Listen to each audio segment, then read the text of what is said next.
Hello, magandang araw na naman sa ating lahat mga bro, makabadis, Mati-H, Luzon, Visayas, Mindanao. Mapagpalang araw sa ating lahat, Mati-H. Ito ay meron na naman akong isi-share sa inyo dito mga bro, makabadis, Mati-H, kung saan itong makikita nyo na ito ay ilog, kung saan ay malapit lamang ang ilog yung isang lumang puno dito na ito ay century tree, ng pangalan nito ay Old Acacia Tree, na kung saan ay meron din tayong makikitang malaking bato dito na may nakaukit yan sa parteng gilid niya, kung saan ang nagpapahiwatig ito na sign marker na may nakatagong deposit dito sa area na ito, kung saan ay meron tayong makikitang malaking bato rin dito na nakated, na kung saan ay ito ang coordinate niya, plus meron pang bato doon, Mati-H, na coordinate niya, kung saan ay naka-triangulation siya, kung saan itong bato na ito ay mula naman dito sa isang lumang punong acacia tree ay may sukat siya 10 feet patungo dito sa malaking bato, kung saan ito ay naka-alignment ng 180 south, na kung saan ang coordinate niya sa 360 north, may layo siya na 15 yards or 45 feet patungo ng 360 north. Meron din tayong makikitang isang malaking acacia tree na luma at bato doon sa 360 north, at eksakto, Mati-H, makikita natin itong tubig na ito ay naka 360 north, na kung saan ay naka Y Creek yan, na kung saan ang umahagos na tubig dito sa kabila ay nagmula sa ilog, at yung isang umahagos naman, Mati-H, na tubig ay nagmula naman sa falls sa taas, kung saan ay dudugtong sa may inagusan ng tubig, kung saan ay naging Y Creek siya sa alignment ng 360 north. Itong malaking puno na ito na coordinate ng bato dito, na ito ang sign marker na makikita natin. Semi-pyramid siya na sumisimbolo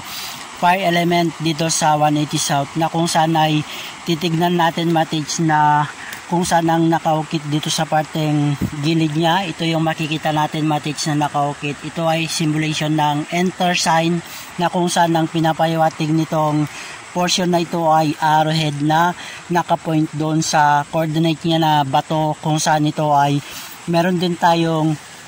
makikitang nakaukit dito na sukat, na kung saan ito ay simulation Roman G na sukat, na kung saan ito ay X marker yan, na kung saan ito ay sumisimbolo ng sukat. Mula sa puno, Mati-H, ay may sukat siya mula doon 10 feet patungo dito sa portion na ito, at mula dito, Mati-H, ay 10 feet naman patungo doon sa portion na yon, kung saan itong arrowhead niya na meron siyang enter sign patungo doon, na kung saan itong arrowhead na ito ay nakapoint doon 10 feet patungo doon sa coordinate niya, kung saan ang spot na tinutukoy ay nandito, Mati-H, kung saan itong bato na makikita natin na na-slash dito, plus dito ay arrowhead din na nakapoint dito sa gitna, kung saan ang spot ay nandyan, Mati-H, kung saan ang coordinate pa na malaking bato dito ay ito yung makikita natin na isang bato na coordinate nung naka-pyramid na bato doon, na kung saan ay may layo rin siya na 10 feet patungo dito sa portion na ito, plus dyan 10 feet patungo dito sa portion na ito, plus dito, Mati-H, ay meron siyang slash at hole dito na nagpapahiwatig ang spot deposit, dahil arrowhead siya nakapoint sa gitna, Mati-H, kung saan ang spot ay nandyan, Mati-H. At ngayon ay balikan ko dito sa portion na ito, kung saan ang pinaka BM boulder dito sa 180 south at lumang puno, Mati-H, ay yan ay naka 270 west, at ito naman ay naka 90 degrees. At ngayon ay mag-travel ako sa kanyang coordinate, at ito ay magiging 180 south, diretsyon natin ng 360 north, sakto matatamaan natin yung lumang puno at water element sa 360 north, at yung lumang puno ay may malaking bato doon na coordinate nitong malaking bato dito sa 180 south, kaya mag-travel ako na may layo siya na 15 yards or 45 feet, Mati-H, at titignan natin ang kanyang coordinate doon sa 360 north. At ito yung bato rin na coordinate niya na inislash nila dito, na kung saan ito ay nagpapahiwatig din ng travel patungo doon sa 360 north. At ito yung makikita natin na isang lumang puno dito, Mati-H, at malaking bato dito na coordinate nung bato doon sa 180 south na nagpapahiwatig travel patungo dito sa portion na ito kung saan ang lumang punong akasya na ito ay meron tayong makikitang bato dito na malaki, kung saan itong lumang puno na ito matage ay may layo siya mula dito sa puno patungo dito sa may malaking bato na coordinate niya ay 5 feet patungo dito sa batong malaki na ito, kung saan ang nabanggit ko sa inyo matage na dalawang agusan ng tubig na naging Y Creek siya mula yung umagos na tubig dito sa area na ito, plus yung isang umagos na tubig naman na nagmula sa falls at ito ay creek patungo dyan sa area ng ilog, kung saan ay nagdugsong siya kaya naging Y Creek siya. Kaya eksakto itong alignment na ito ay naka 360, kaya itong bato na ito ay naka 360 north na coordinate na yung nandun sa 180 south na kung saan yung lumang puno, at yung lumang puno dito ay ito naman ang coordinate niya, kaya yung area na yon ay naka 180 at ito ay naka 360 na kung saan ito ay makikita natin matage itong bato na ito ay meron siyang symbolization na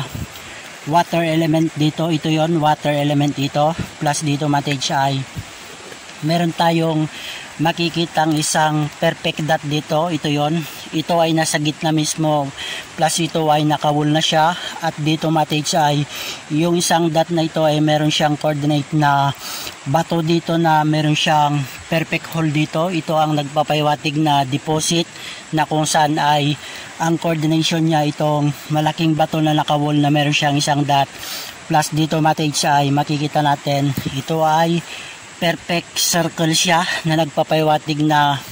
spot deposit dito, kung saan ito matage ay magiging mata niya na kung saan ang tingin niya matage ay mula dyan 3 feet patungo dito, plus yung isang dot doon sa malaking bato na ito ay kunin din natin mula dyan 3 feet patungo dito, plus dito matage ay meron din tayong makikitang pinakamata niya. Ito yon, sakto matage ang tingin niya, yung mata na yan ay nakatingin dito sa portion na ito, plus yung mata naman na ito at hole na nagpapahiwatig ng spot deposit dito sa 360 north ay 3 feet, nandito ang spot, another 3 feet, nandito ang spot matage, kaya eksakto nandito mismo ang spot deposit sa triangulation na siya matage, kung saan itong malaking bato na ito ay nakawul na siya, kaya